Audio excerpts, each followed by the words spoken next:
3, 2, 1. Welcome back to the Has-Beens, presented by 10K Takes, brought to you always by the Chill Boys. And you can go on www.chillboys.com. And listeners, you can type in HB15 to get 15% off your first order from the Chill Boys. Get your underwear, socks made out of bamboo. I am joined this week by my co-host Trevor Olson, our producer Jack Mason. I am Gage Osmus, and we are joined by a very special guest the entire episode here from Cloquet, Minnesota. Played for Colorado College and then went on to play for North Dakota. Had an incredible season for them. Westin Michaud. Wes, thanks for coming on, man. Hey, thanks for having me, guys. Yeah, it's a real pleasure. And obviously, I played with you at the Lake Superior Stars, but it's been a while since I've got to talk to you. I remember I was pumped to obviously you're a CC Tiger, and then you ended up transferring to the University of North Dakota. And I kind of got to know you as a young kid playing for the Lake Superior Stars, obviously, but I knew you'd fit right in going to Nodak. Your personality, like to get after it a little bit, a little crazier, fucking little manly, he's a Nodak boy at heart. He ended up where he should have been, but I'm really pumped you ended up there, man. Yeah, it was an exciting time. The guys there, the team, the fans, it was just an incredible atmosphere, great environment to be in. And at the end of the day, it really shaped me to be who I am today. When we played with the Stars, I was a short, little, chubby kid, loved his little Debbies. Banana Twins are by far my favorite. And let me tell you, did I ever demolish those things? I respect that. I was a Northern Wings kid, so I can't get along with you guys too well there. So you were kind of one of the shittier players growing up. Oh, we were so nasty. Our team was disgusting. We absolutely shit pumped the Wings every time. I'm a 93, boys. I'm old. I'm seasoned, baby, by a year or two. But okay. Well, let's get into our weekend recaps here, brought to you by Beauty Status. And folks, Beauty Status is an authentic Minnesota hockey brand. T-shirts, head covers, stickers for the man cave, flags, polos. They've got it all. Good Minnesota hockey stuff for all the fans out there. Go and check out Beauty Status on all socials. Their website is www.beautystatushky.com. Ols, what'd you get up to on the weekend? Pretty laid back Friday, Saturday, and then we picked up the shovels and went out and bought some mulch and did some home landscaping. What turned into a smaller project, what was supposed to be a smaller project, turned into a much bigger one. We just finished up today 83 bags of mulch. We basically regraded the foundation around our house, laid down some mulch, power washed the deck. So now Shelby has a nice little area to sip her coffee in the morning. So it was a very productive weekend on the grown-up front for us. Yeah, that's huge. You probably looked at those 83 bags of mulch and were like, fuck, each bag, probably 30 seconds. Take a half an hour or something, and then it ends up taking you 2 days, 3 days. We had, I don't know if I brought this up before, but Brian Williams, Shelby's dad, also a Nodak boy, a few years before us, but his nickname's the Bullet. He helped us on the house. He's one of those guys that kind of is good at everything he does.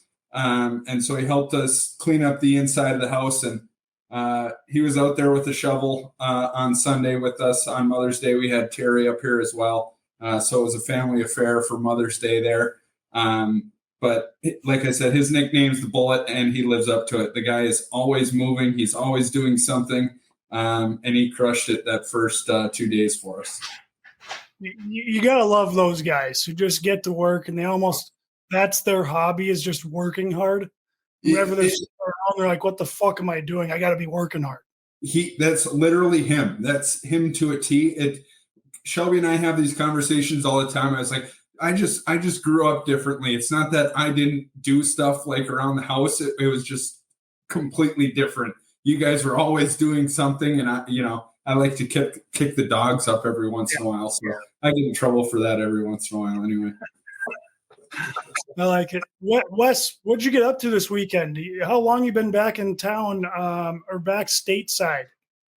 Right around 4.5 weeks. I was at one of my properties with my brothers. We're building a nice little short-term rental on Chubb Lake here, and we were cutting down firewood. So we had about 15 to 20 trees cut down. It took us about 14 hours Saturday, Sunday to really get all that down and make it look pretty.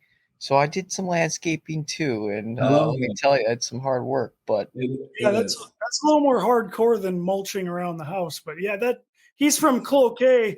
Fucking Ols is a Duluth East kid. That's just standard right there. They were the lumberjacks, so he's living up to the name. That's a good weekend though. Yeah, Mace, what you up to? So I had Friday off work actually, and me and my parents went down to Nebraska, Lincoln to go visit my sister.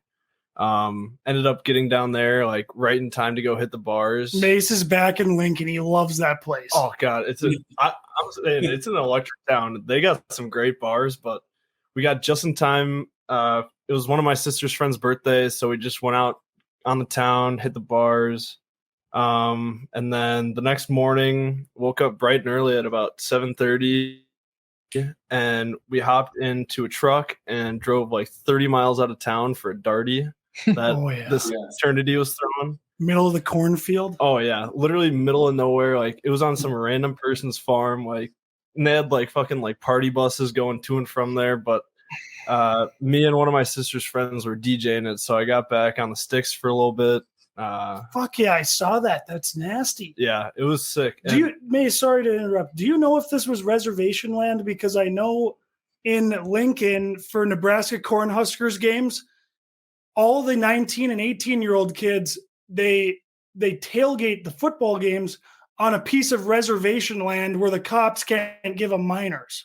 So I'm wondering if this was maybe the spot. I think so, because I mean, you had to like follow this little like dirt road, like probably like another mile, like right off the main road. So it was like you probably couldn't like find us if you tried. But yeah, we got there like probably 10 in the morning, set up like all the speakers and shit. And let me tell you guys, like I went to Nodak, but like I don't know, Nebraska fraternities just do it crazy. They spent like 30 grand on this darty. They had like 14-gallon jugs worth of like jungle juice and fucking rum and cokes and fucking like 6 kegs of beer. It was insane. That's but it's all that farmer money. Those kids' dads are fucking big rig farmers. Mm-hmm. So we posted up there for quite a while. I got like the worst tan line on my feet because I was wearing Birks all day and forgot to put on sunscreen. But then we got back at about 6:00 and went to the Kenny Chesney concert down there, which is unreal. Huge.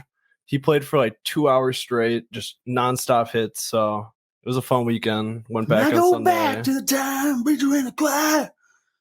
Unbelievable song. Unbelievable. But yeah, it was a good weekend. That's an incredible weekend. God damn it. I don't even want to share mine now. And now I go back next Wednesday, tomorrow night. No way. Yeah. So after I edit the podcast, I'm heading home and we're heading back down to Lincoln. To do it all again? Yep. Because my sister graduates next weekend. So it's going to be even more. Mace is on bender right now. Yeah. Still kind of feeling it from the weekend, but you know. Mace might end up moving out to Lincoln. He loves that spot. Oh, it's elite. Oh my God. Yeah, well, I guess I'll follow up. Fuck me. Yeah, I pretty much just went golfing this weekend. Friday, Ols fired a 36 on the front 9.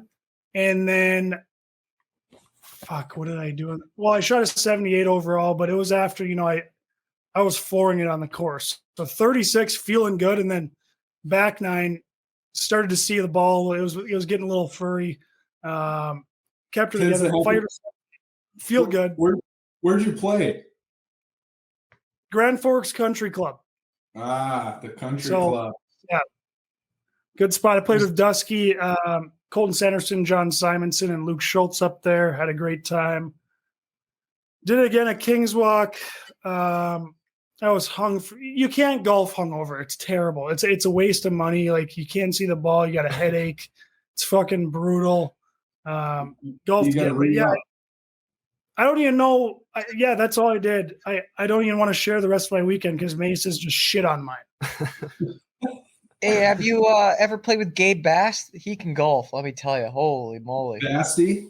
Oh, is he a good Bass, golfer? he's a little bit of a stick, yeah. Yeah. So is Dixon. Dixon Bowen's really good too. Yeah, I golfed with Dix on Saturday. He shot a 73. Just looked so easy. Just straight down the middle every time. Yeah. 73, it's so easy. Just down the middle, on the green, 2-putt, bam. I do have to say your story gets me excited because I'm golfing this weekend for the first time in obviously a long time since last summer, but I probably golfed only 10, 12 times last summer. So I'm absolutely pumped to get on the course this Saturday. Yeah, it's so good when the golf season's back. It's just such a good feeling. You're out there, cart ladies around, just having a good time, fucking darting the ball, no one's looking, take a little foot wedge, fucking, whatever. It's great. It's great shit. But yeah, that'll do it for the weekend recap. Let's move on to the fun stuff here, brought to you by Butter Golf. And we'll start off with the nail gun of the week. Does anyone want to start us off? Old Mace, what do you guys think? Me. I'm going Pat McAfee. I'm sure some people might have him as a candy ass for leaving what he had built. I have him as a nail gun. He's going to ESPN. He says that he's keeping the show exactly the same as it is. I think that's so nasty. I think that his little thing that he had on Twitter, his little video, I'm sure he did put it on Instagram too, but I only follow him on Twitter. And he was just like, this is the future of sports media. And I just think it's sick that he's kind of like the first generation of it.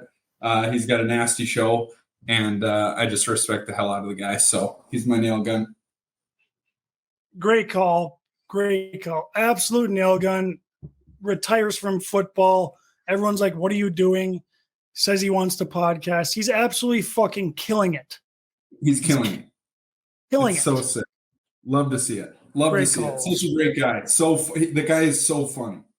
All right, I'll hop in next. I got one quick one, and then I got one from the weekend. So this first one, apparently back when Colonel Sanders was doing his tear, he would go around to all the different KFCs, and if he didn't like the food, he'd just throw it on the floor right in front of all the employees.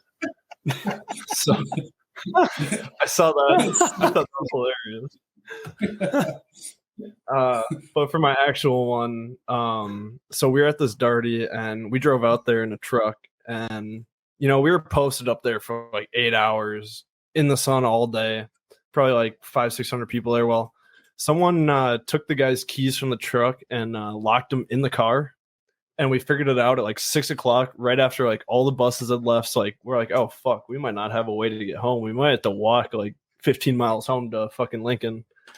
But there's this one just drunk ass like freshman near blackout, and he's like, oh, I got this. He had this like multi-tool hammer kind of thing, and he ended up unscrewing the antenna on the truck, and we pried the window off and then stuck the radio antenna down the window and then unlocked the car from the inside. That is nails. I'm not surprised though. He's in fucking Lincoln, Nebraska, the Cornhuskers. Obviously some guys carrying around a multi-tool. It was like the frat that was like hosting it was like the farm frat too. So of course he was there to save the day. But I was like, damn, I thought we were literally fucked. Like, and my phone was dead. Like we had like no way to get back. So that's unbelievable. Shout out to whoever that random dude was. That's all time. I love that. All right, Wes, do you have any nail guns? Do you want me to go? No, you go for it. All right, my first nail gun here is going to be Ted Williams, old-time baseball player. Now, let me tell you about Ted Williams. He's got 2,654 hits, 521 home runs, 1,800 RBIs, and yet lost the ages of 24, 25, and 26 to World War II. He's over in World War II just killing motherfuckers. And then he also lost all of ages 33 and 34 to the Korean War. And you might think, he was 34 anyways, probably done. Well, he got back from that Korean War and proceeded to hit 345, 356, 345, and 388 his first 4 years after Korea. That is nail gun shit. Just fights in 2 wars for a total of 5 years. I cannot imagine just battling in the trenches in these fucking wars and then coming back home to play baseball. Unbelievable shit. I had to shout him out. I saw that as a stat. And then my second one is going to be Ja Morant, absolute nail gun. Just loves flashing guns on Instagram Live. Very smart. That makes you really tough if you're flashing guns on Instagram Live. Really smart thing to do right before you're going to make $250 million. So yeah, he's definitely a nail gun. I can't believe he hasn't done it more. But I keep seeing tweets like someone from Chicago's like, Ja needs a new change of scenery. Let's get him to Chicago. And then everyone's just tweeting out like his first 12 hours in Chicago, and then there's a video of a 50 cal just. What is this guy fucking doing? Why is he flashing guns on Instagram Live when you like his real name is fucking Clarence? It's literally like the 8 Mile when bee rabbits chirping the guy. Like he is not Ja Morant's not hood. He had 2 parents. He lived in like a normal house. Went to a private school. Went to it like he literally went to a private. Like what is he doing? It's just insane. And it's so funny because like 2 weeks ago he was on ESPN like, feel really terrible about what I did. I've learned a lot from it. I'll never do it again. And then bang, 2 weeks later, same shit. So funny. I love it. It's kind of hilarious how much he just doesn't give a fuck. Like I can't believe it. It's just insane. But yeah, those are my 2 nail guns. I was just kidding about Ja. That's not nail gun shit. It's kind of candy ass actually. So we'll move on to the candy ass of the week here, and I'll just say Ja Morant is one of the candy asses of the week. And I'll start us off with my next one here. I saw a video. Brian Walker, 2006 Arkansas catcher.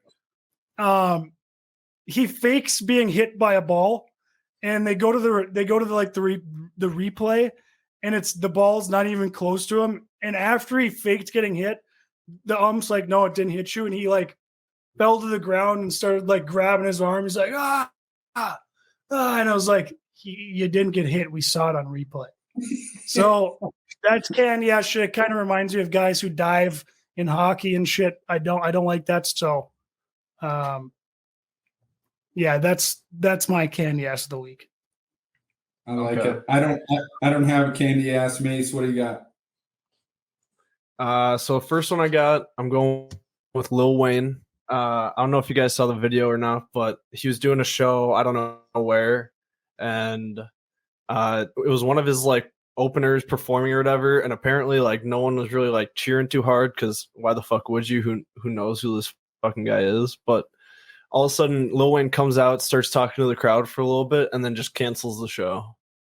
I saw that. Like these people have been waiting for like 3 hours, and it's like, you know, like maybe they just weren't vibing with that opener, but like just to cancel the whole show is kind of candy ass. That is candy ass. Do we buy Morgan Wallen? I saw Morgan Wallen is 6 weeks because of his vocal rest or something. Are we buying that, or is he going to rehab? Like, what's the deal on that? Have you guys read into that at all? Yeah, he lost his voice for 6 weeks. I know your voice. When you're an artist, you have to take care of your voice. Like if something's going wrong, you kind of got to rest it because you plan on singing the rest of your life. So it's probably good to be conservative, but there's clearly something else going on there because there's people who make it without having to take breaks like that. So he clearly was doing a little something to mess up his voice. Yeah, I was just curious. I don't get into the drama too much, but it was brought up in a conversation, so I figured I'd fire it off in here. I got another one. This is a quick one. Apparently, Indiana State, the Sycamores. I'd never really heard of them until this morning when I saw this. They used to be called the Fighting Teachers, so I don't know what candy ass came up with that name, but that was pretty hilarious. Yeah. The Fighting Teachers. Yeah. but I can't really talk too much shit because my elementary school for a year was the school supplies. So No, I'm not kidding. Yeah, your nickname was the school supplies. yeah, we're the Thomas Lake Elementary School school supplies. Oh my god, that's so bad. That's horrible. Oh. Our fucking mascot was like a fucking like dress shirt pocket with like some pencils and pens in it, and it was so bad. But Who okays that? That's got to go through like at least 2-3 people. And they all okayed it. I'm pretty sure it was like a fucking like. Oh yeah, I mean every other elementary school was just giving us shit that whole year because it was like a contest. So someone in our school fucking submitted it. So I don't know what candy ass submitted it, but that reminds me of the Ols. Did you see the Titans schedule release? Yes. Incredible. Unbelievable. They're asking people in Nashville. They're asking people in Nashville what team the Titans are playing. I think that's the Red Stallions. The Falcons. It's so good. I just love the NFL's media is really good. Like Atlanta changed their Twitter handle to the Red Falcons. The Colts changed it to not the Cowboys or something. It was I thought they ran with it pretty well. It's good shit. Oh, I got another couple of candy asses. Joel Embiid and James Harden for absolutely laying an egg in Game 7. Just embarrassing. And then Joel Embiid throws the rest of the team under the bus. Yeah, what the fuck? Yeah, if we want to win, the other guy's got to pick her up. Like, what? You just won the fucking MVP, man. Like, this is basketball. You're supposed to only win with one good player. NBA, I'm out on that. Yeah, then Dwight Howard recruited them all to come play with him overseas because they didn't produce in the playoffs like we should. Dwight Howard. That guy's just living his dream over there right now. Do you know how big Dwight Howard would look walking the streets of China? He has to look like a fucking mutant.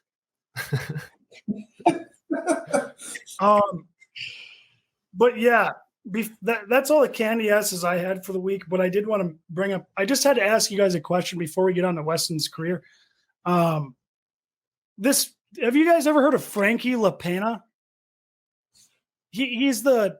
If you've ever been on Instagram or whatever, Twitter or whatever, he's that guy who's always like running and he's got a huge ass in like shorts. Yeah. Yes. Have you seen that, Ols? Yes. Is that real? Is his ass real? That guy's ass can't be that big. No, it's not real. There's no way that thing's real. There's zero chance. Juiced up. There's zero chance. It looks like he's shoving pillows up his shorts. There's no way that ass is real. There's zero chance. I don't know. It kind of seems like it is though. Like he's always got that. I don't know if he got implants just for the YouTube views or something, but I can't believe I keep seeing videos of him like running and then he gets like knocked out by a UFC fighter and shit. It's like, is this all just because he has a big ass? I've seen it too. I mean, I've questioned it. I was like, is that ass real? And I just think that it's not. Like, I don't think his ass is real. Yeah, we can move on from this. Let's move on to the next segment here. And before we've got a new sponsor in the game. Are you looking to elevate your cannabis experience to the next level? Look no further than Superior Molecular, the Gretzky of the cannabis industry. With their top-notch THC-infused beverages and snacks, including their delicious Granny's line, Superior Molecular will have you pucked up and buzzing all game long. Fuck yeah, I love that. Pucked up, are you kidding me? I'm ready to get pucked up right now. So next time you're in the market for high-quality cannabis products that deliver the ultimate slap shot of flavor and potency, choose Superior Molecular. They're the real MVPs of the cannabis world and proud sponsors of our Has-Beens podcast. You can find their product at superiormolecular.com. That's superiormolecular.com. All right. Well, we'll move on from that. Get into Westin's career here. So like I said, Wes is from Cloquet, grew up in Cloquet with the brother there. Wes, do you have any other siblings other than your brother, Bo? Yeah, Yeah, I got a younger brother, Dylan, who is a year younger. Then actually, I have stepbrothers too. Justin Ketelaw is my stepbrother because who currently at the time for our '95 Stars team was the goalie. So my dad and his mother got married, and we were best friends Yeah, at the yeah. time, and now we're stepbrothers. So there's that, and I got a younger stepbrother, Cole Ketelaw, and then a younger stepsister. So there's 6 of us. Yeah, Wes. I remember Justin. He's the right-handed glove goalie, right? Yep, righty. So yeah, Wes. Like I said, you're from Cloquet. Grew up there. Played youth hockey there. Played for the Lake Superior Stars, like I already mentioned. Um, went on to play a great college career. Wes, how did you start playing hockey? Why did you start playing hockey? Was it a family thing? Was it just the thing to do in Cloquet? How did that happen? It was a family thing. My father played Division One at Lake Superior State his freshman and sophomore year. Then he decided to quit because he wasn't a big fan of the coaching staff. And the year after he quit, they won back-to-back national championships. So That's bad so timing. we kind of joke about that a little bit, but no, it came from him. Loved the game. I was actually a better baseball player than I was at hockey, but my dad made me quit baseball because he just hated watching baseball. So Oh, we I were a hockey respect family. that. That's so funny. That's nails. Yeah. I'm not sitting here watching this fucking baseball game. You're playing hockey, son.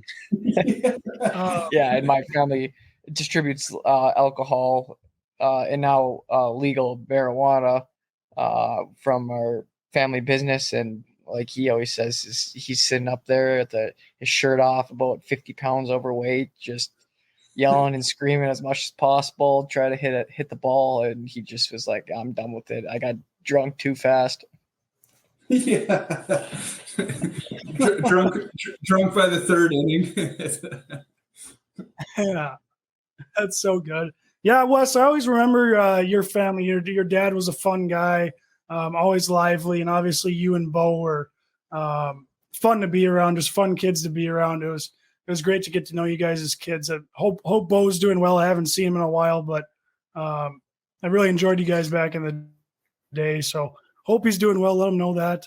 But we'll move on. So you play high school hockey for Cloquet, and then you move on to Corpus Christi down in Texas in the NHL. How do you end up there? Well, Carson Coleman, actually, I played high school with him too. Same exact birthday, born in the same city. I'm an hour older than him, born in the same hospital, which is crazy to think about. We met second grade, pen pals, too, from Esco and Cloquet, and sending letters back and forth to each other when we were young kids. And all of a sudden, that was the big thing with him and I. And he took off to Dubuque in the USHL, and I was just like, well, it's time to make a move too. And it was probably the best thing I've ever did. And at the end of the day, I look at it as it was a huge growing opportunity because I didn't understand myself as a person, and I had to get out of this environment to understand life. And instead of coming from a family of hard work and different types of values, I could really see nuanced differences when I was down in Corpus Christi on how life was in the South. Yeah, I can imagine that was a complete culture shock going from Cloquet, Minnesota to Corpus Christi. What was it like leaving your family at home, moving in with somebody else, like that whole process of that transition from your home life to something new where you didn't really know what you were getting yourself into? It was tough. It was very difficult because I've always gotten what I've wanted in life. And at that time, my billet family, we kind of butt heads to start, and they were farmers and way different way of life. And finally, I had to grow up and mature, and we had some discussions. And now, actually, I just talked with my billet mom after 9 to 10 years here. I call her once every month, and she's awesome. So it's one of the most impactful times in my life, and to have that kind of third mom is very important to me. But within the hockey phase, it was a crazy difference because you could finally understand hockey outside of Minnesota high school, and that's a key difference because everyone nowadays is getting better and better, and they're focusing on one single sport. Where back in the day, it was multi sports. You could play baseball, you could play football, you could play hockey, but you can see the drastic differences with youth development when it comes to that aspect of you really need to be specific and specialize in one sport. Very For sure. fair. And Wes, so your first year in Corpus Christi, you put up 22 points, and then you come back for your second year and you have 73. How do you add 50 points to your game in 1 year? I mean, were you taking steroids from growth hormones? What the fuck's going on there? You just start stick handling in the summers? I mean, how do you do that? It was the mindset, right? Like I had a fixed mindset, and I knew I had to get better if I wanted to continue. First of all, I was 20 pounds overweight, just eating all those little Debbie treats from still new continuous. And I had a great mentorship there. Our captain was just chiseled, jacked, and he saw the potential in me, and he really kind of, I guess, like a little bit bullied me into, making all the fat jokes, things like that. And it finally clicked in my head, like, you better get going. Otherwise you want to play hockey for the rest of your life, then, or whatever it may be to hit your short or long-term goals, then you better figure it out. So it was changing that mindset was first and foremost, but then also it was discipline, right? In life, sometimes you have to do what you got to do in order to advance on in whatever it may be. If that's in nutrition, if that's in education, if that's in what, you just got to GSD, like we say, get shit done. Fuck yeah. Fuck yeah. Yeah. I love that.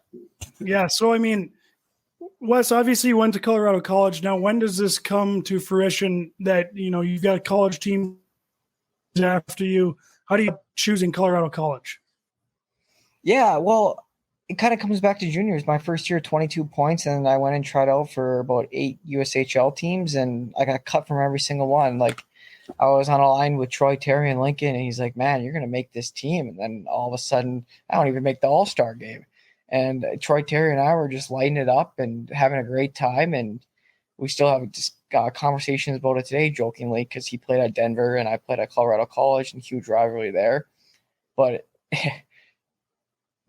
at the end of the day, it was already picked. The teams were picked. It was all political, and it was crazy. But it still didn't stop me to get where I want to be, because I think character triumphs over talent any day of the week. And the cool part about it was you had that clarification from a top elite NHL player kind of say that. So at the time, I knew he was so good. He was a stud. Oh yeah, right.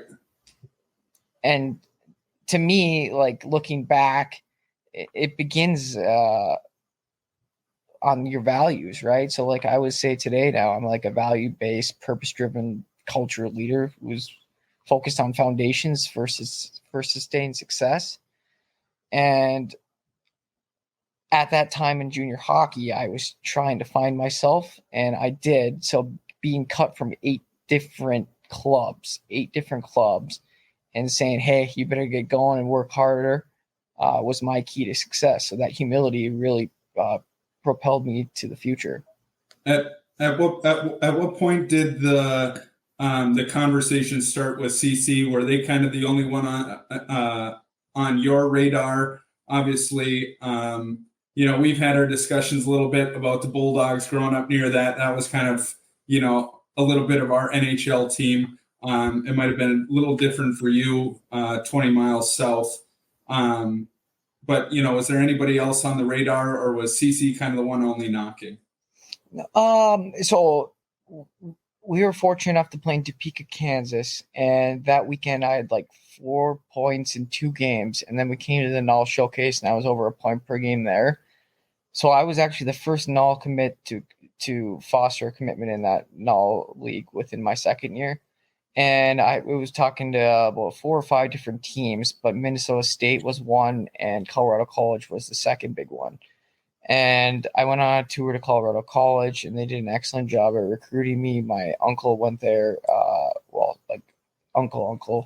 Marty Kettler, who played there, sold jerseys for K1. That's what he did for a living. Then he sold his business there. But what was key about it was he loved it. It really opened his mind up to the world and society. And I was just like, well, let's do it. So, I mean, they gave me a decent offer, 75%, I think, right away. And that was something great. But like at the same time, they're very good at convincing you as a young kid coming in. And my parents didn't really know much. And I mean, if I have any advice to kids coming in and getting recruited, it's just take your time and listen and be patient, because a lot of people are selling you on their ideas and their themes, and you just get super excited and you want to commit right away. But at the end of the day, is that decision the best decision for you? You make sure you do your research on the coaching staff, the team, and the facilities and the education and things like that. Fantastic points. Well, I can't blame you for committing to Colorado College. I mean, I've said this multiple times on this podcast. When I was growing up, Colorado College was by far top 3 scariest teams to come to Grand Forks. They're an unbelievable program. They're storied. How can you not want to play there? You're in Colorado Springs, unbelievable city. I'm sure the school looks good. I've never toured it, but yeah, I mean, it's just a big time college, and especially, you know, you're talking to them in Minnesota State.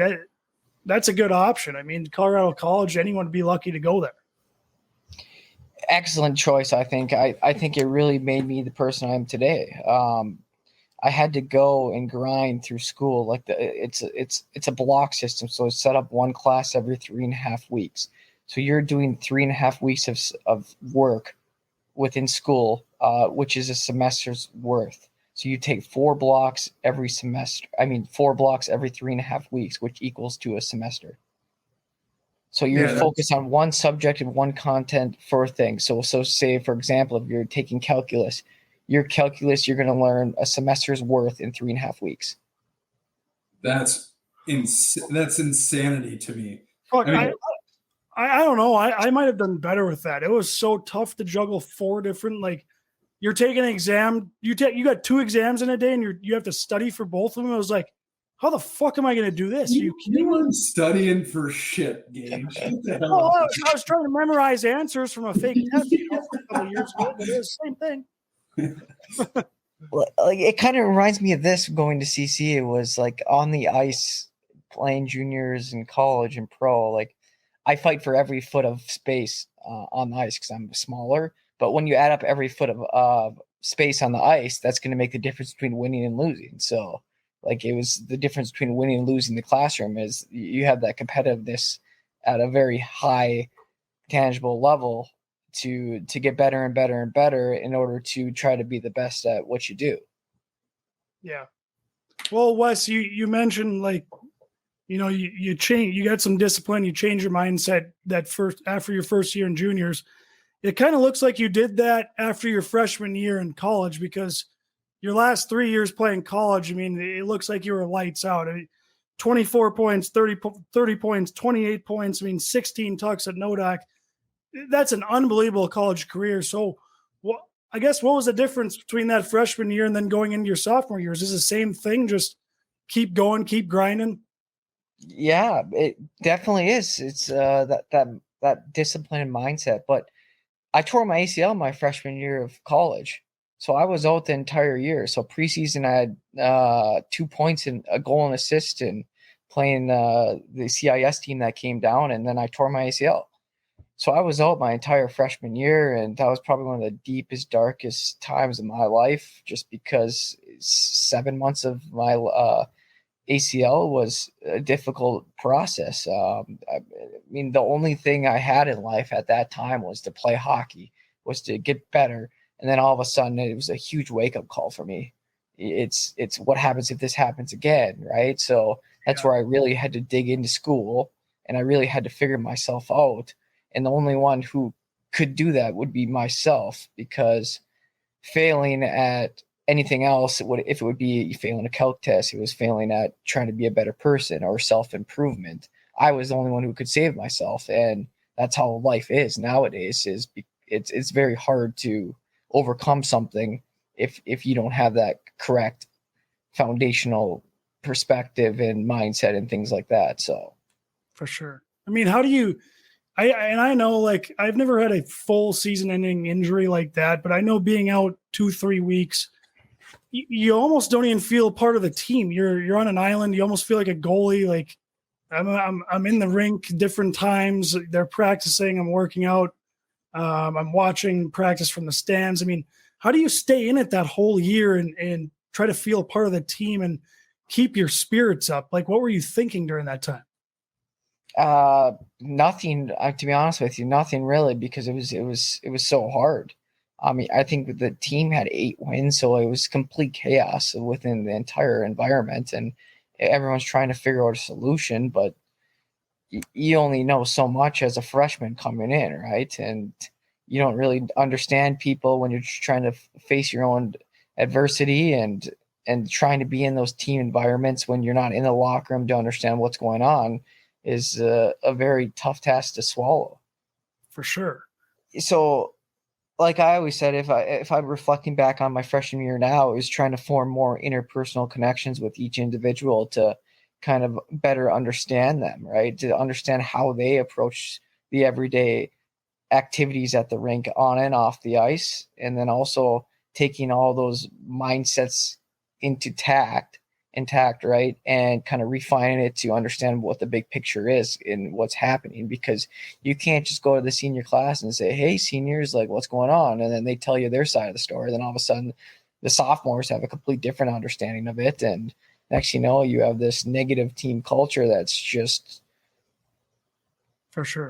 Yeah, I think players, when you get injured or you're out of the lineup, people tend to drift away from the team. Where actually you're kind of the glue guy. You're the person that has the ability to talk with everybody in different situations. You know what I'm saying? Like, you might find that in the locker room, your group is saying one thing, but somebody on the medical table getting their ankle taped or whatever is, having a different side of the story. Like, you have the ability to kind of garner all that information and use that to build that foundation that you speak so highly of.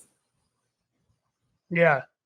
Well, Wes, what type of, you start playing then, and then, I mean, how good are you feeling when,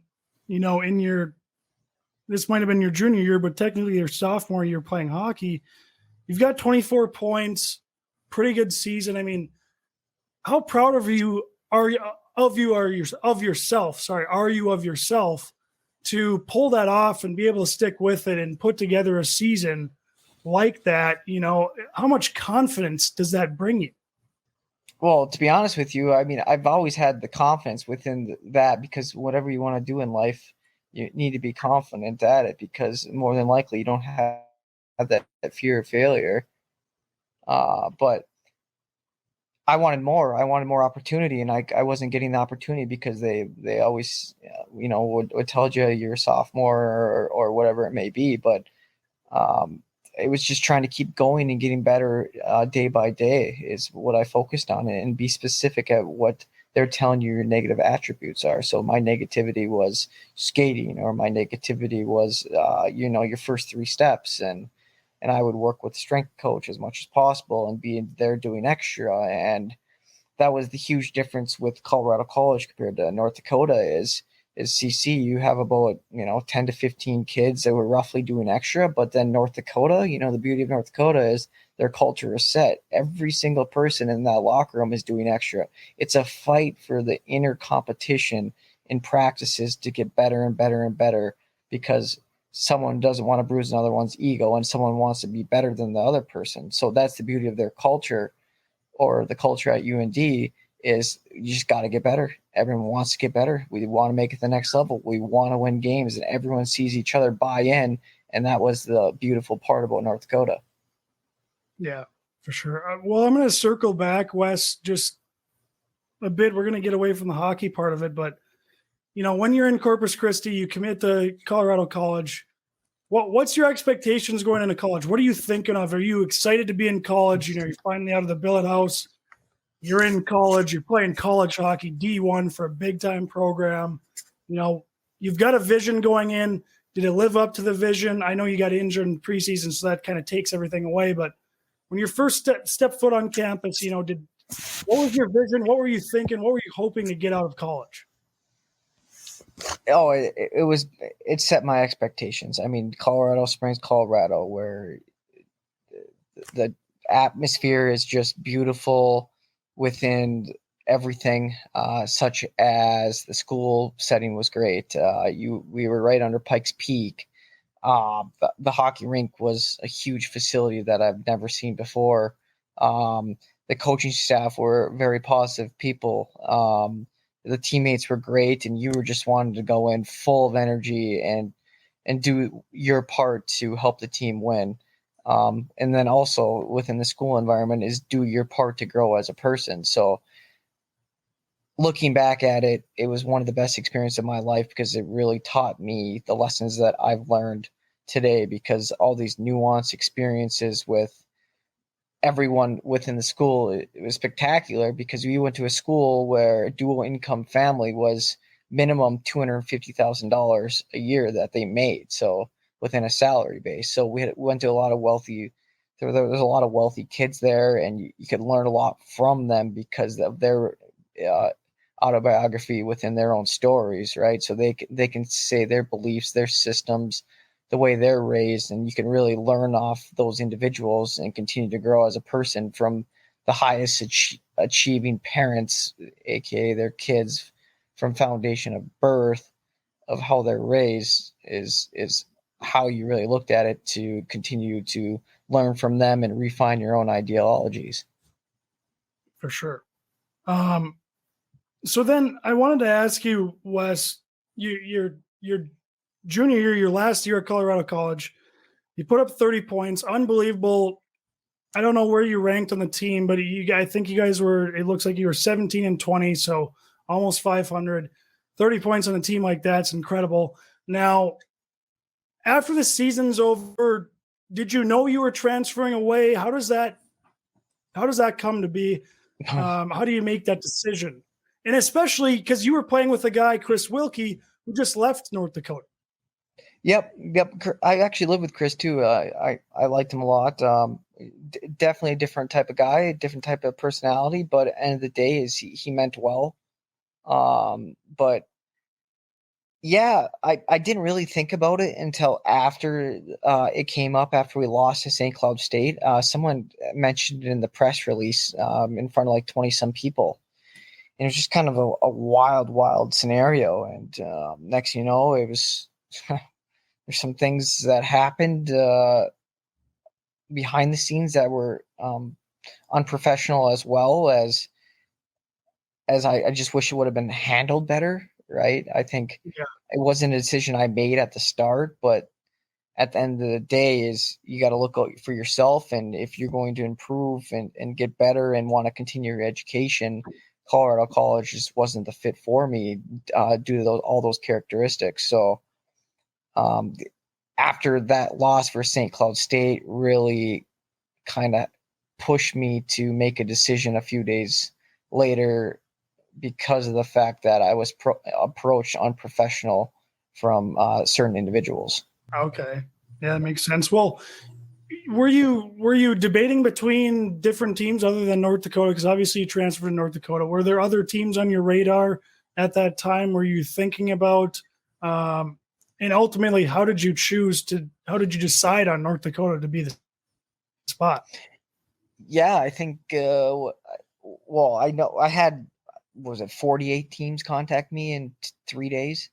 Wow.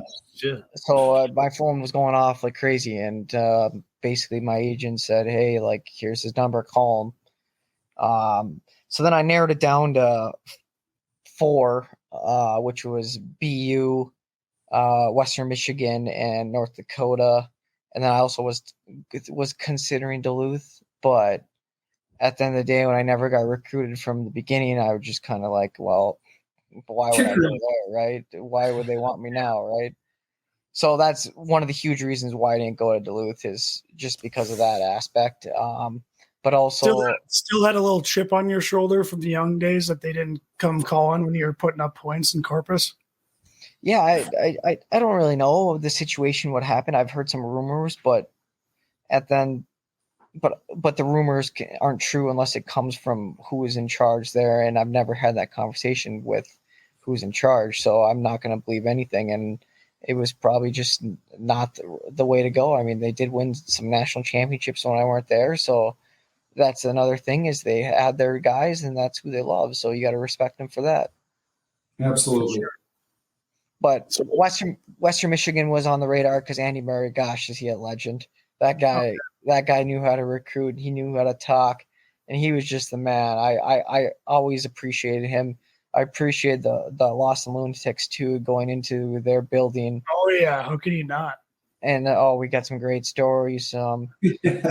Great stories. Like there's an NCHC rule here that Slosh wrote an article about, where I stole the net from our hometown side of the field, and I tried to carry outside of the door, our side door, because they were shooting pucks in our net. So Yeah. like I was a huge advocate for not crossing the red line in warm-ups, because that's kind of our half and that's your half, and a lot of people would cross the red line, so it would just make me upset. And I like to have fun in life, and what's important is winning the warm-up battle, right? Like, take a mile. So 100%. So they would be shooting pucks down, and I would just rip them back, and all of a sudden, there's legit a rule because of you in the NCAA hockey now. It's great. Yeah, they can't go on. So this is pre-warm-ups, before you even go out and put on skates. This is just sticking on the ice. There was their ritual, and I went out there and I turned the net backwards. The Zamboni guy came out and he put the net back on, and they kept shooting pucks down. I ripped them back at them, and they were just ripping each other. And then all of a sudden, they got off the ice. I got off the ice. Then they got back on the ice, and then the rink manager came out, put the net back on, and I was just like, "This guy's, you got to be kidding me! This is playoffs, game 2 in playoff, or game 1 in playoffs of the NCHC series." Which, by the way, we went on to win, best 2 out of 3. But game 1, and this is happening. So he goes, puts the net back on, and we're probably 22 minutes from getting on the ice for warm-ups, and I go back on the ice and I flip the net backwards and I chuck it down, and I'm getting a ton of grief from the Boston Lunatics, because it's just full at this time, because Murray bought all the tickets, and they're just yelling my name and chanting, and I just kind of walk around and fire them up a bit, and then another player comes back on, so they're chanting, "Hey, hey," and he shoots the puck back in the net, and then this really pissed me off, because there was like 18 minutes left and I was supposed to be getting dressed. But then I came back on the ice and I tried to steal the net outside the door, the small side door on the side of the Westin arena, and the thing wouldn't fit. And I'm just getting yelled at and beat by the NCHC officiating and the arena manager. "Go get ready, this, and that." I said, "I'm not. You better go tell them, because I'm going to sit here until I get this net off." And so like they had to come out and go tell the other guys to get ready. And yeah, it was just mad chaos. And everyone knew what was going on. Even our coaches were just kind of freaked out on me. But the players were just like, "What are you doing out there?" And I just said, I'm doing me. You just worry about your own self. Trying to fucking win warm-ups. That's unreal. Oh, I love that story. I remember reading that Schloss article. Unbelievable. And I wasn't surprised, Wes. I just, you've always kind of been that guy. You're a competitive guy. Like you said, you're trying to win warm-ups. I fucking love that shit. You got to win warm-ups, Yeah, and then the Lunatics too, when I was in the penalty box, I purposely got a misconduct penalty with another person just so I could go in there. And matching penalties, and I was just going back and forth with Hugh McGing, who plays in the St. Louis organization there with the Blues, and we had some fun, and I grabbed the entire water bottle, emptied the cap out on a few fans, and was it a fun time. But it was just all for love and comedy, and everyone just loved it. They were chanting at my stepmother, who was at the rink, because she was wearing my jersey. They knew exactly who she was, and they were calling her like, "She's a MILF," and things like that. And we were just going back and forth, and she's just trying to hide, and my dad just up there just loving it, just giving them the bird. That's sick. Oh God, was it funny? Another Boston Lunatic story. I fucking love that place. Yeah, I mean, so Wes, so I'll go back to your choices. How does BU come on the radar? Is it just because it's BU and obviously BU is fucking nasty? I'll be his name, but it was one of the best recruiters I've probably witnessed in my entire career. He just thick Boston accent, you know. And my stepbrother was there and in Boston at the time, and Carson Coleman was playing for the Bruins, and I was just like, well, this kind of sounds like a good option. So we went toured the entire thing, and let me tell you, he knew how to put on a show because it was impressive. Like, you got the fine dining, you got all of his great stories, you got the school setting. It's Boston, big city. Like, I was just like, holy, I was just So Wes, you keep mentioning good recruiter. I mean, what makes him a good recruiter? I guess I know the listeners are wondering what makes someone a good recruiter, because I agree there are coaches that are unbelievable at recruiting, and it's like, holy fuck, they just, like, you could walk into Fair State and it'd be like, oh my God, I want to go to Fair State because this guy was unbelievable. Selling the organization's legacy. Yeah. Yeah. I would agree with there's that completely. Rich culture and tradition. And let me tell you, they know how to sell legacy, and they get some of your NHLers texting or calling you, and let me tell you, it makes you feel warm and welcomed. Oh, for sure. How was Jax? I'm assuming Jax was the one that was all on you. I mean, if I was to send a recruiter out there, it'd be tough not to send Jax. Yeah, no, actually, I think Jax was busy. I love Jax, great guy, excellent recruiter. But Brad Berry, actually, right when I went on the portal, he flew out and saw me in Colorado Springs. So he got on a plane and flew out the next morning. My name was on the portal, and we had lunch in Colorado Springs. Good for Bob. It's just a huge power move. Like, I mean, like, how do you not go to war for the guy, right? Like, that was the huge thing. It's to me, it's, if you can gain my respect, I'll go to war for anyone. And he gained my respect by doing that, taking time out of his week to come fly out on a plane to have some food for a recruit meeting, you know, and sell his story and sell the legacy at North Dakota. And that's what champions do. And he's a championship style coach. I mean, he's perfect for UND. He's got it all, literally does. So that was it. I love hearing that. That's so sick. Bubs is the main guy that recruited me, and he does, you know, he's kind of like Vin Diesel in Fast and Furious. Like, he builds up family, you know, family's like his big thing. I find it funny that that's my comparison for him, but Bubs to me is the most honest human ever. You know, I think that he's just straightforward. All he wants to do is, you talk about foundation, that's literally all he wants. He just wants to create. I mean, North Dakota always had that culture, but he kind of tied in the family aspect of it. And I just think he's done a great job up there. Well, and you can just tell looking at Bubs, you're just like, this is a fucking good dude. This is a good dude. Yeah. 100%. He's just a good fucking dude. And you hear the stories about him when he's playing days, where he can gas fucking 30 beers with the best of them. It's like, holy fuck, Bubs, I didn't know this about you. Jesus, you're an absolute weapon. And the best part to me was he was transparent. Yeah. And ever since I got there and he promised me certain things, he held that promise. And he was honest. And that's all life should be about, being honest and transparent.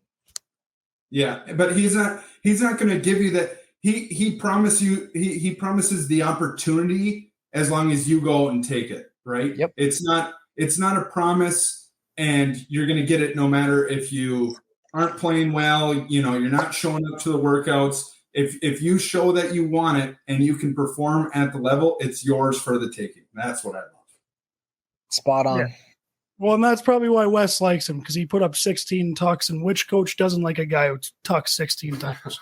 Right. It'd be tough not to. Yeah, then the scandemic hit, so. Yeah. Oh, brutal. Awful. Yeah, so Wes, let's get into that. I mean, you finally go to UND. what's it like? You know, you've already been in a college, same conference. You end up at North Dakota. What's that like? I mean, what'd you picture it? Did it live up to it? I know the pandemic hit and you probably didn't get to play in as many sold out crowds as you would have liked to, but what was that like going to North Dakota? It was unbelievable. I think the funniest part was right away when I was texting Colton Pullman.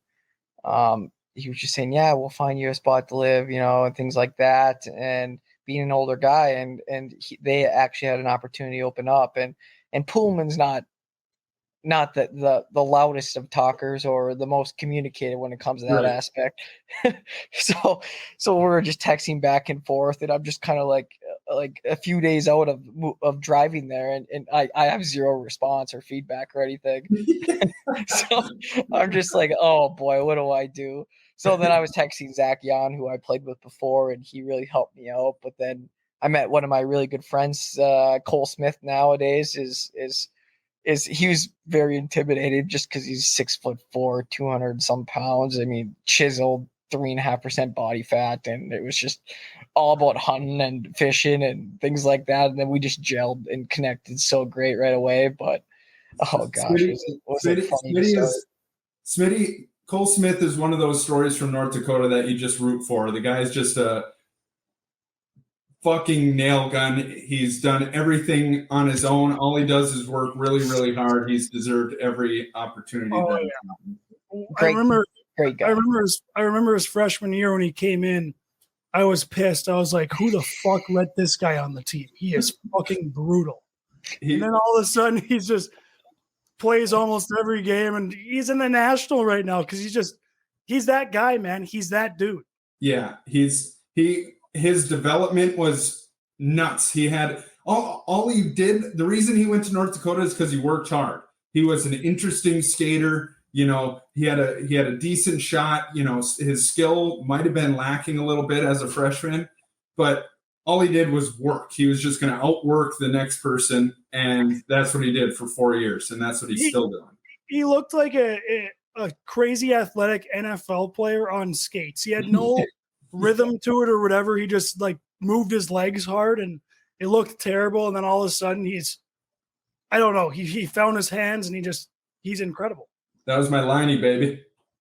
Yeah, and the coaches actually did it excellent because they needed a guy like myself to come in there and push the bar every single day, because I just was competitive in every single inch of practice too, and adding Shane Pinto and adding the rest of that freshman class was the key to success there too, because we went out there and challenged the upperclassmen with Kawaguchi and Colin Adams and Kirsten and a few guys on the back end there too, to like a Pesky and things to get better and better every day. And guess what? The practices are going to be harder than games. And they were. Practices were way harder because we're scrimmaging and playing against each other and competing harder than we would in games, to be honest with you. But games came easy to us because of the fact that we just knew that we had it, and there was no panic ever. And no one ever questioned anything within the coaches or within each other's beliefs. And that's why we were so successful, is because, like I said, GSD, everyone got their shit done and wanted to get better. Yeah. Yeah, that's funny you mentioned the practices, because I'll always say, during games I get pissed off at guys, and, I might take a stupid penalty, but I'll never get more pissed off than in practice. Those practices were so intense. I wanted to fucking kill my best friend half the time. I was like, I fucking hate this guy. I'm going to kill him. And yeah, that's definitely what makes you better. I mean, it's part of the culture there. And I don't know about you guys, but when I made the transition to pro, I've talked about this a little bit, but when I made the transition to pro, my practice habits were a main reason that I made a pro team and was a consistent person in the lineup, because I was blocking shots in a pro practice, and people are looking at me like I'm fucking crazy. And it was just I was doing that shit every single day at North Dakota. I was on the penalty kill. I wasn't doing a scout penalty kill. If I was on the penalty kill, I was trying to fuck up the power play so I had a chance to be on the power play. If our power play sucked, in my mind, I was going to get a chance on the power play. That's how every single shift was in practice at North Dakota for me. 100%. I wanted to ask you, you mentioned culture at Colorado College and culture at North Dakota, and I've talked about it on this podcast so many times.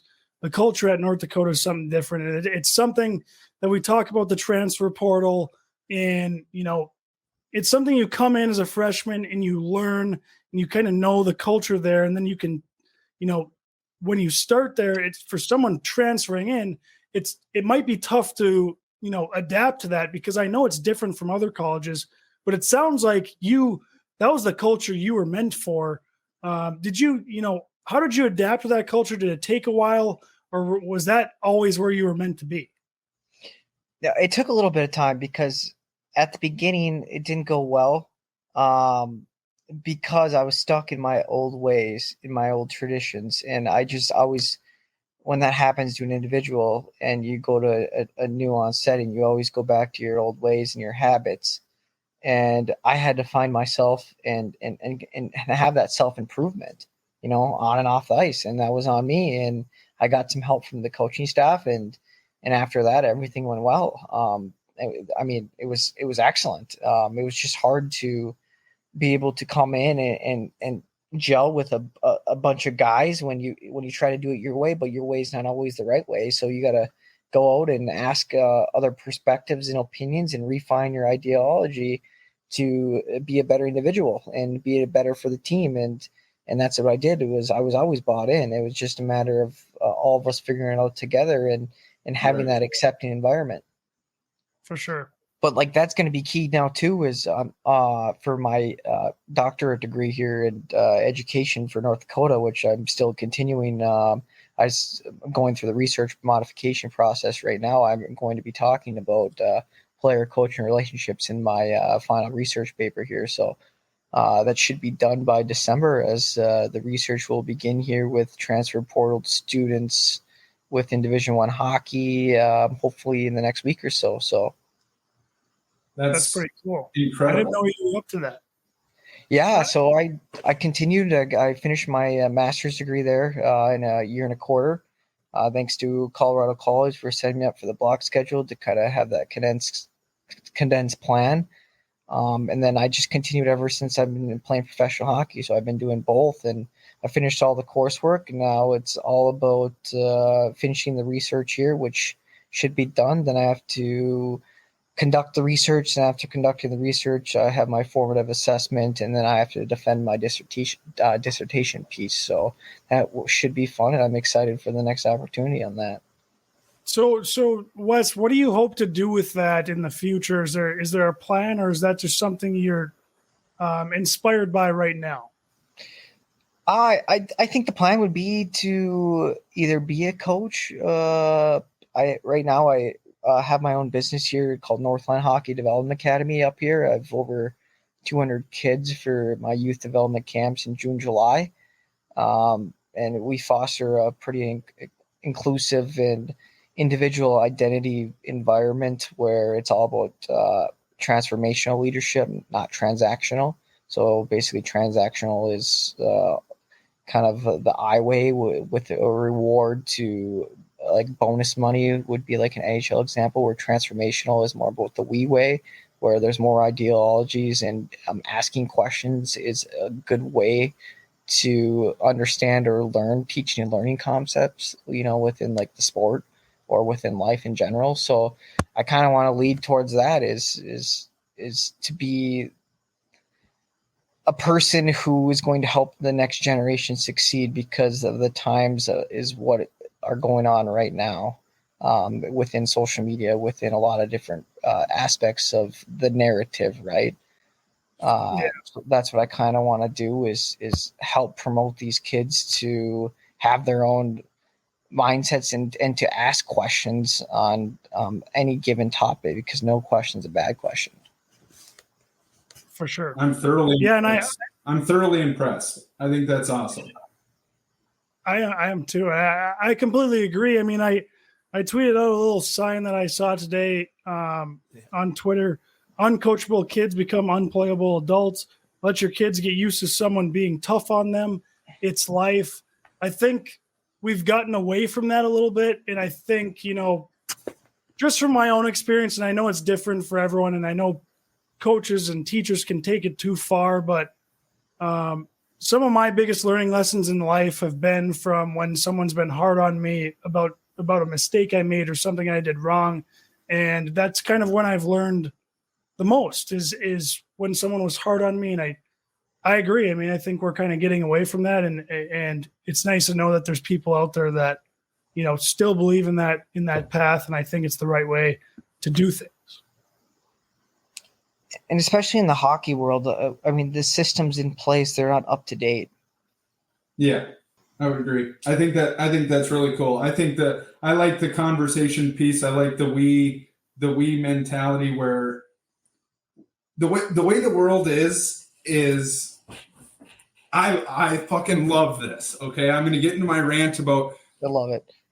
Okay, coaches are awesome, and every coach is different and every player is different, right? It's finding how to create a relationship individually with each one of your players, right? Some people I just had this conversation with my neighbor because I put in my application for the White Bear head coaching position, high school. I didn't get it. They didn't even give me an interview. Oh, Jesus. But what a fucking failure by that. What's that? What a failure by them. Well, I'm hoping to get an assistant at least. Whoever gets it, I'm instantly calling and I'm saying, hey, I can bring a lot to the table. That's besides the point.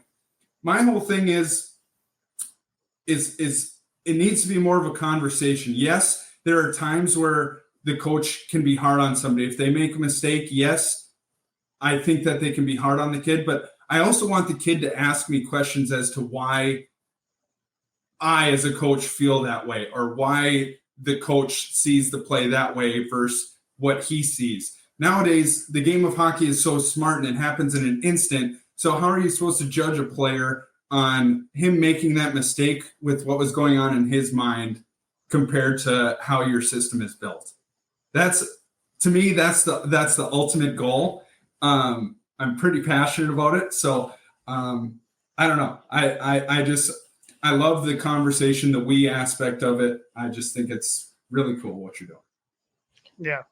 You're 100% right, because the coaches has so much more experience than the player, and they just think you should know it all without teaching and learning.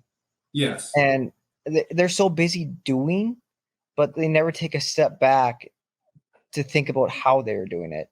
Yeah. Yeah. And that's what's key, because everyone's different. Like we talk about, like, for example, like it'll take myself, like I'm diagnosed prescription Adderall, so I have ADHD. And you know how many of my professional coaches know I have ADHD? Zero. Yeah. Zero. So I need to be confronted differently compared to someone else, just because of the fact that I have these other tendencies and things like that. So I mean, I don't need to be treated special, but you just need to be aware of them, and you just need to listen to what I'm trying to help the team get better and better, and kind of the concepts I'm drawing in within the everyday actions, and that's how managing players is key to any successful team environment. Yeah. Yeah. Well, and remember all that when you want to be a coach, because I'm going to defend the coaches here. Like you said, Wes, when you're doing things, you're not thinking about how you're doing or why you're doing, because you think everyone else should know how you're thinking. And it's easy to slip into that mentality, because you forget. It's so easy to forget when you're explaining something to someone that they don't know what you're talking about, because they don't have as much experience as you. They can't follow what you're saying because they haven't had it dumbed down or had the experiences that you've had. And, just myself, I can relate it to my business, which is different, but it's almost the same thing in coaching people. Sometimes, I know it sounds dumb, but sometimes we get a new mover in and I'm telling him things and I'm like, oh, he's going to understand this. And then I realize after, like, he had no idea what I was saying, because he doesn't fucking know what I know. Yes. Mm-hmm. And it's easy to forget that. So I think all coaches do that, but the best ones are the ones who understand that and can dumb it down and they can get on your level and explain it to you in a way that you understand it. Yes. I would agree. And over 85% of the coaches don't even have a post-secondary degree within higher education, and they're here coaching higher education athletics, which is crazy to me because a post-secondary degree, it really does help you define you as a person and as a leader. Because, for example, like one course I took was instructional analysis and design, right? So that basically had a task analysis of modifications modules where it would break down 1.0 to 1.5 within learning competency. So basically, for example, you take an 8-year-old, so you take the foundation, which would be like a tree. So that foundation is the what is it, like the log, right? Like this is what they know, but then all of a sudden it stems off into branch, into branch, into branch, into branch, right? So they can only understand so many branches, but you understand all the branches, right? Because you've gone through those experiences, Yes. but they only understand branch 1. So you miss branch 2 and 3, and you're trying to teach branch 4. Right. And then they're like, oh, like this, they don't listen or they're not teachable. And no, they just have never learned it. Yes. This is a conversation that could go on for hours. That I think that there are, don't get me wrong, if there's a script, I played for many coaches that are super successful in their league for what they do. They stick to the system and they make these kids robots and whatever, and they're very successful and they win a lot of games. But it gets into, what do you want for your team? What do you want for your kids? Do you want your kids to be good at this level, or do you want your kids to be good at the best level that they could possibly be? Yeah. And so many coaches, they just want to win at that level. Correct. Which is understandable because they're judged on their wins and losses, and I totally get that. So I understand why people get in that lane. For sure. That's why, you take whatever a high school coach or a youth coach, even a junior coach, you take it with a grain of salt, even a college coach, because they're looking out for their career, which we would all do.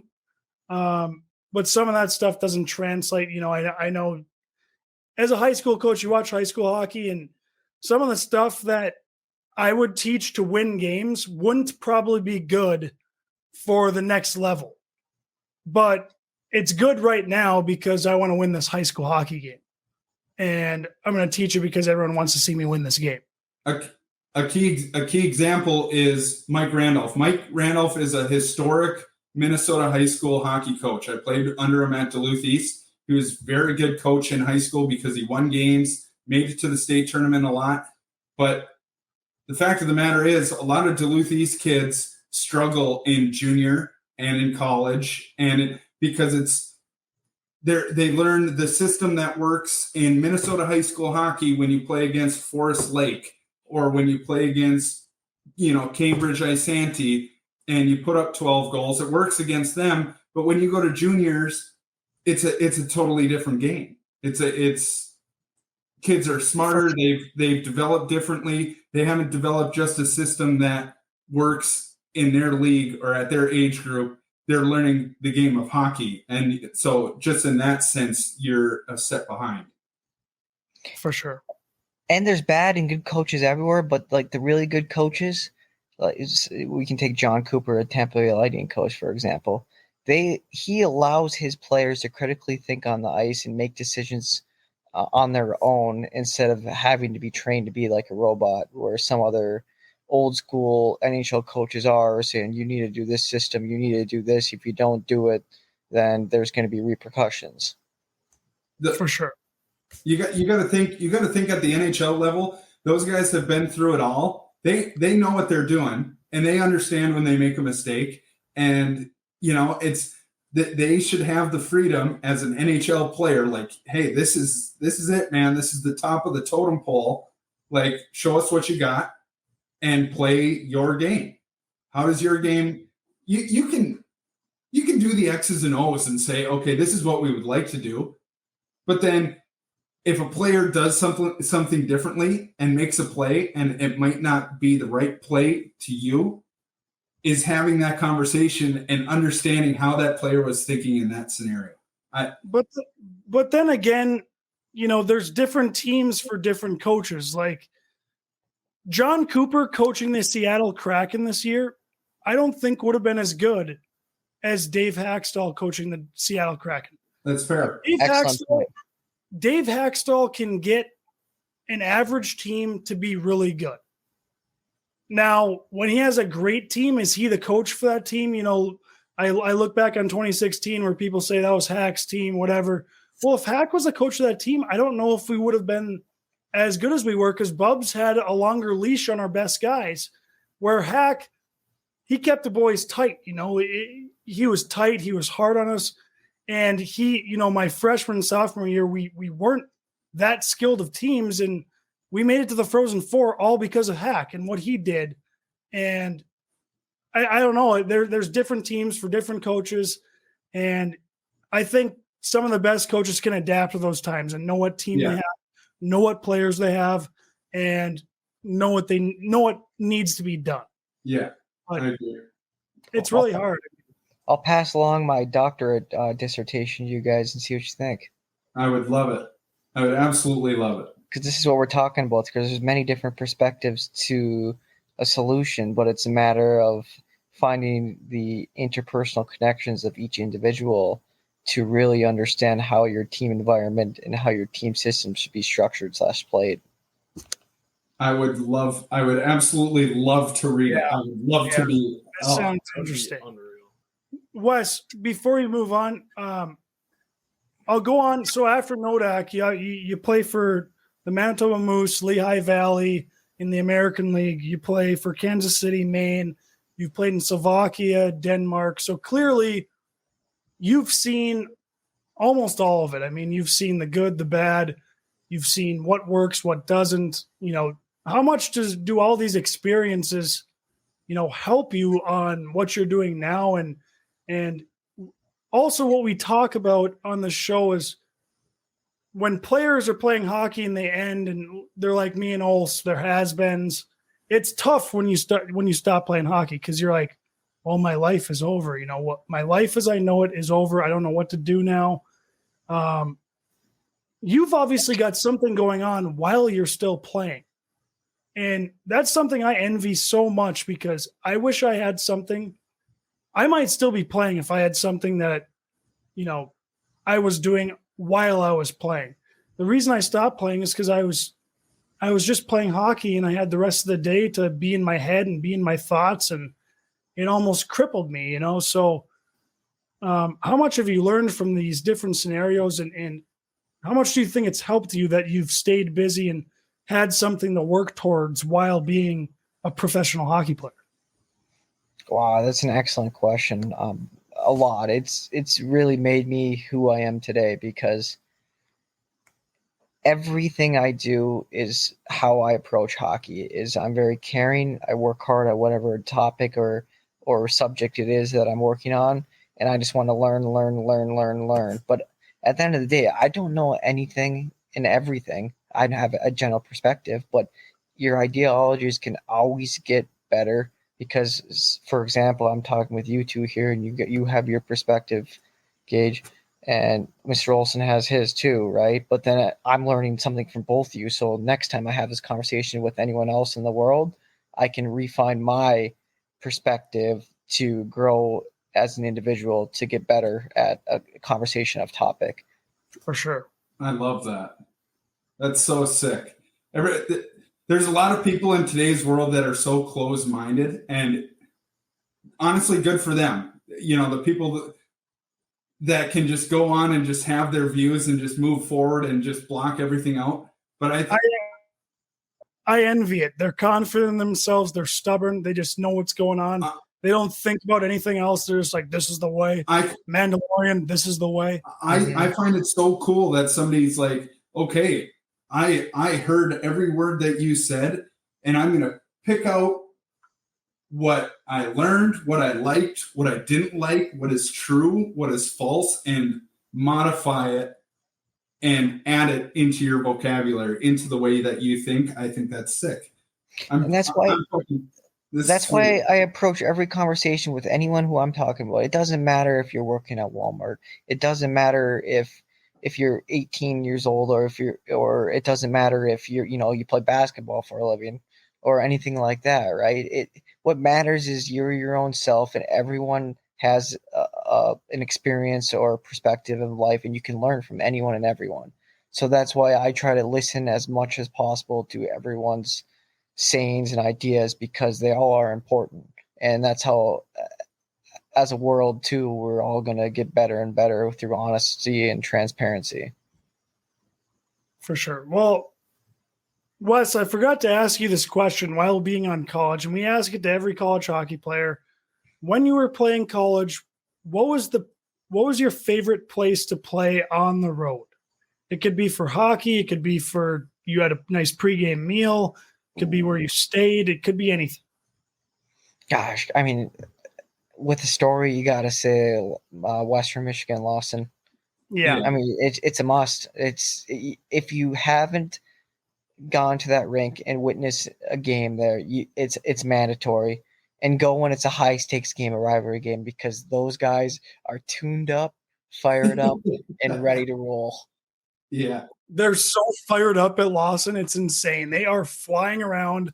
It's like playing a bunch of gladiators. You're like, oh my God, the boards are hard. The rink's small. The lunatics are screaming. And these guys are fucking humming around. It's almost like it's not a real hockey game. You're just like, I got to get out of here. Like, let's get this clock ticking. We got to get the fuck out of this arena. Yeah.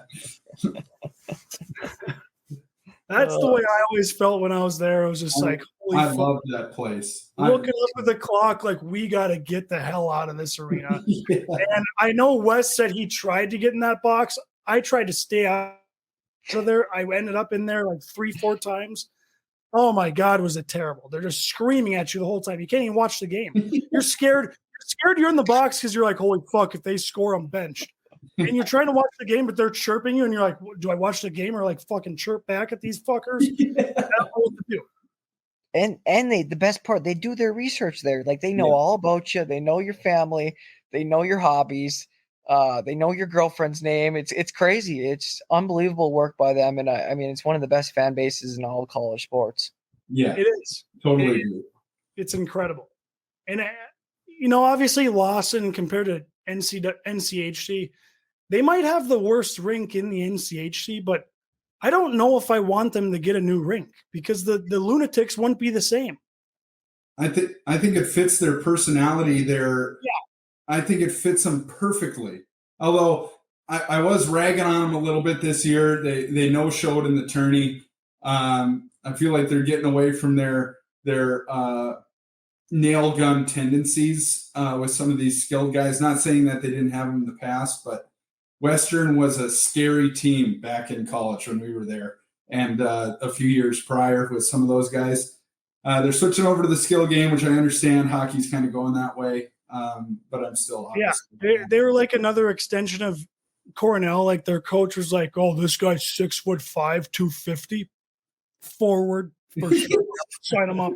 Mike McKee, biggest fighter in the USHL. Yeah, we'll turn him into a forward. He's gonna forecheck your motherfucking D-man. Thanks. And he's having a heck of a career in Atlanta still. Oh yeah, is he still buzzing around out there? Oh yeah, he's still. I mean, that guy does it. He does it. I love it. He is a good dude too. He used to show up at our parties when he was at North Dakota after the games, and you're just like, how is this guy so nice? He's an absolute criminal on the ice. Like, he's wearing glasses at the party, like, hey, nice to meet you. Yeah. What? What did you just say? You're a fucking criminal. Chase me around the ice in juniors, telling me he's gonna murder my family. He's got like 4 teeth. Yeah. Yeah. This is the best part about hockey right here, guys, is the friendships you make, the connections you make, the people who are in it. It's everything. and going through playing it, like especially at North Dakota when we come in every single day after practice, and whatever the topic or subject would be, half the guys would take that side of the locker room's topic. The other guys would take the other argument side, and we would just go at it with each other, fun and engaging. Gage fucking started that. Westin, Gage started that shit. He would come into the locker room and he would say one of the most outrageous takes ever, and then he'd just see the locker room light on fire. It's exactly. He'll do it on here. He'll say something.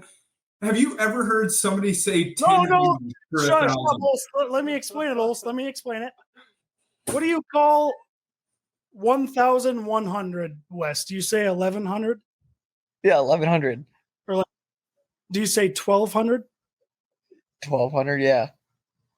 1,200, 1,200? Okay, so I would say 1,200. When you're going 800, 900, 1,000, 1,100, 1,200, or would you say 800, 900, 1,000, 1,100, 1,200, 1,300? The first one, 900, 1,000, 1,100, 1,200. Oh, there it is! Fuck you, You'd say 1,000? Yeah, I would. Just because it continues, it makes sense. It continues with the flow. Get the hell out of here. No. Yeah, but there's a lot of great debates, like music artists. Like there'd be a thing up on the YouTube screen, and then like, oh, do you see him bop here? You know, because that was a big song at the time. We talked about artists, and we talked about who's the greatest, who's not. I love it. It'd be just so much random stuff, and it was probably one of the coolest things because you just had a tough practice. We were just all nagging on each other, trying to get better, chirping each other throughout practice, and all of a sudden you get back, and now we're just like it's like your brothers, like my two brothers would be come and play hard, work hard. Yeah. You know, you get knocked down up, and you got to get back up, and all of a sudden you get in the locker room, and we all love each other. Yeah, 100%. It's the best part about hockey. Well, Wes, I know we talked about your pro career a little bit, but let's talk about Europe. I mean, how has that shaped you? You've been in Slovakia, Denmark, different cultures, different people, different way of doing life. What have you learned over there? I mean, what's the biggest culture shock you've seen? The Wild West in Slovakia was the biggest culture shock. Some cities there are kind of third world-ish.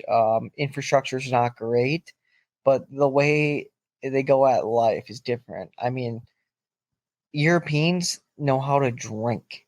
Let me tell you that very much. Holy cow. They start at 15. It's water to them. And they're just all chiseled giants over there too. It's unbelievable. Like 6'4", 6'5", and I'm just like, oh, here comes a woman here. She's like 6'1", 6'2". I'm like, what is going on here? So then you get that culture shock. Then obviously the food's completely different within their cultures there. So they're not big vegetable fans over there, just all meat and potatoes. So it makes sense within their genetic disposition. But anyways, moving on from that, the hockey was completely different. Just the way they strategize and the way they conduct practices. Like some practices, they'd be like 30 minutes long, go home. I'm like, okay, sweet. Or then the next day would be you win 3 games in a row, you get 2 extra days off. And I'm just like, okay, well, we better win 3 in a row. So, I mean, that allowed us to like travel across the entirety of Europe. So when I was in Slovakia, we'd win 3 in a row. We'd go to Brno, Czech Republic with 8 of us imports. Chase Berger was there, who played for Penn State. Mitch Fossier, who played for Maine. Evan Weninger, who played for UNO. And a few other things. And all of us as a group would go and go have a few kitty cocktails, with a good pour, and shoot the shit about college, shoot the shit with other people, and just enjoy that life and that culture. And one example would be going to the Czech, and they pride themselves on beer. So their beer is all about the tank beer within the pour, and this is the correct way to do it, where the fermentation process is not the same compared to the United States, where it's all about hops and ales and things like that. Yeah. But it was just spectacular because you could finally see what other people are seeing. And looking back at it now, living in Denmark and Slovakia, it's very centralized over there, so the government has full control, and you don't have your true democracy like the United States does. Like, it's a privilege to live in the United States, because you can freely do and say as you please, without repercussion. Like, for example, in Denmark, they had the ATMs. I mean, there were 0 ATMs over there. Everything was centralized. There was light rail. There was trains. The older generations were living in these small apartments. There wasn't big houses. Your taxes were at 45%, but you did get free healthcare and things like that. But the Danish didn't really understand the American lifestyle because they've never been over there, most of them. So they think their country is the world's greatest. And at the end of the day, is having conversations with every single one of them and learning from them is a really cool thing, because you can bring those things back to you when you come to the United States. And it was definitely, I'm very grateful for it, because it's kind of reshaped my understanding of life. For sure. One of the biggest things when I used to go overseas was in America, everyone in America looks forward to lunch. It's like it's an event. Everyone's grabbing lunch. It's like, let's grab lunch. And then dinner, it's like, yeah, let's get dinner, like big dinner. When I went over to Europe, it seemed like the Europeans were just like, fuck, we should probably grab lunch. Fuck, we got to eat dinner. Like, they're not treating lunch and dinner as some event. Like, they're just like, fuck, we got to eat, I guess. That's probably why they're a lot skinnier than us. They don't have an obese problem. But it was just weird to me. I know some places have good food, but I've been in Slovakia. I've been in Russia twice. I've been in Sweden. Slovakia and Russia, the food was just fucking terrible. I mean, it was like, boil a chicken breast and boil a hot dog that's thicker than a brat, and that's your dinner. It's like, what the fuck are we doing here? Can I get some salt and pepper, please? Jesus Christ. You want your ketchup that has natural flavors in it, because the FDA approves it in America, right, compared to the European. Yeah. I wish it was like that, because, obviously our taste buds are fucked up in America now, and we're always looking forward to, everything that tastes good, and it's terrible for you. And they actually just eat naturally. But yeah, that's what I noticed over there, was they do not treat meals the same as us. Like, everyone's like, breakfast, lunch, dinner, fucking right, let's go. Even like the day before, you're like, oh, I can't wait to have lunch tomorrow. I'm going here. It's like, Europeans ain't doing that shit. They're not like, oh, I'm looking forward to the next day when I get lunch. They're like, fuck, I probably got to get lunch tomorrow. That sucks. Yeah, that's those are more masculinity countries though. But if you're looking at like Italy or like Denmark or Sweden or Finland, like, they pride themselves on dinner. They eat a late dinner, and every single family is out communicating with each other, friends and family, and literally everyone's out on the streets eating food at different restaurants and exploring all the different options. And that's like the big thing over there, is like an 8 to 9-ish dinner time, and then they stay out, and then they don't wake up as early as Americans do. Well, some of us, but yeah, but I mean, that was the crazy difference I noticed. Yeah, I can't imagine living over there. I haven't been to the night. Like, Denmark's nice. I went to Sweden. Sweden was really fucking nice. I loved it. It seemed like America. It was great. Slovakia, we stayed at a hotel right next to the rink. We never left. It was foggy every day, cloudy. It was like, if I lived here, it'd just be depression 101. And Russia was like, no one needs to ever go back here. This place is fucking bonkers. Yeah. My Slovakia story was nuts. Like, I was 94 days. So I was 4 days past the 9-day limit with COVID there. And I went through the airport coming back through Austria, and next, they flagged me down, and I go back in a room, this white room with 4 security guards speaking different language to me.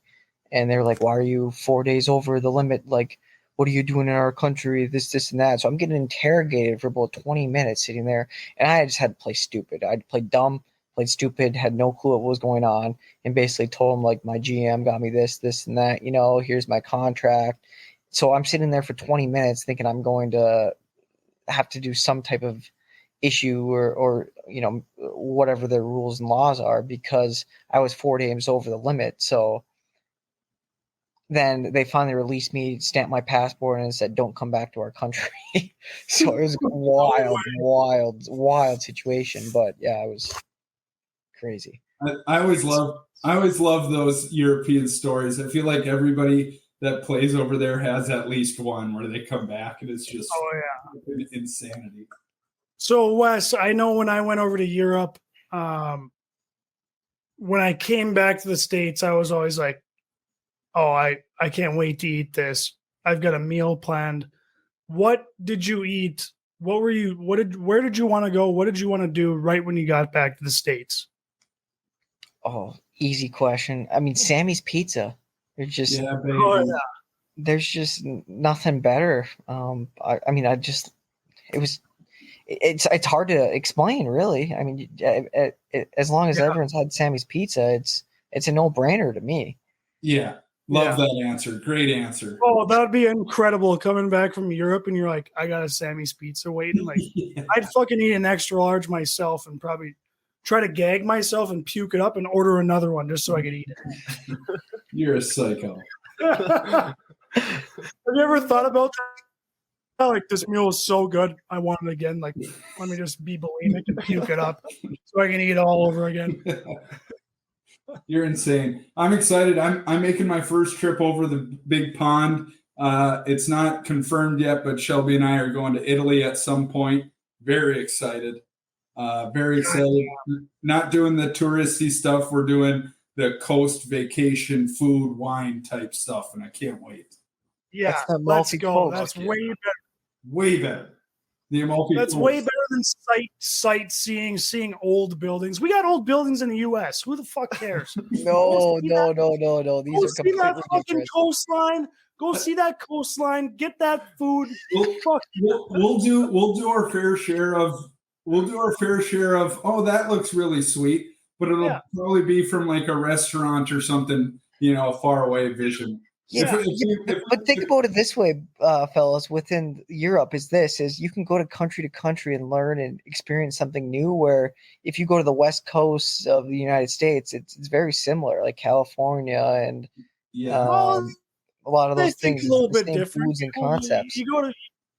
They think a little bit different, Wes. You're underestimating the U.S. You go to Alabama, you're like, wow, you guys are okay with banging your cousin? That's crazy. It's incredible. And then you go to the East Coast, they can't say they're ours. You're like, wow, why can't you guys say you're ours? And they don't have an answer, and they're like, I don't know.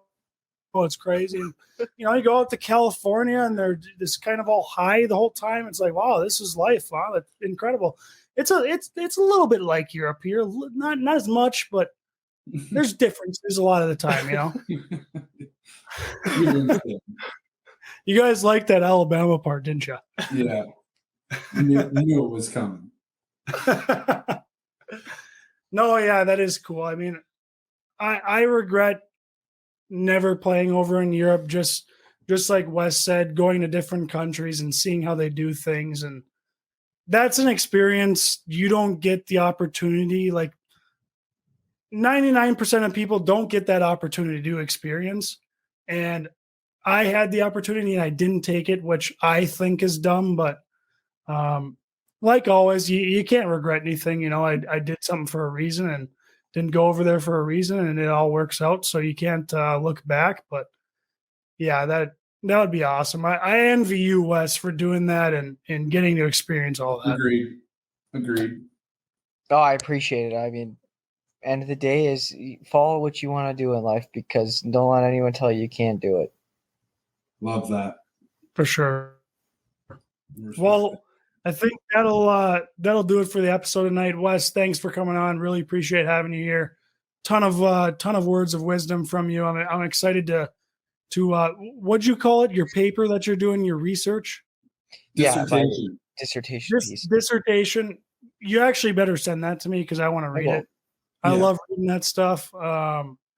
And obviously, it's been good to catch up with you, man. Been following along.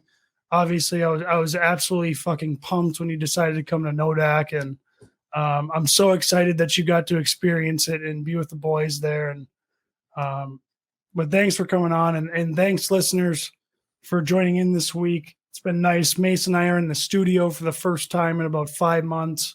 It's felt good. I've had a couple Faderades here. I am a little buzzed right now, 100%. It's been great. I don't want this to end, but we do have to end it at some point. It's 10 o'clock, and I got to work tomorrow. So thanks for listening this week, guys, and we'll catch you all next week. Thank you for passing along a legacy. Yeah. Love that.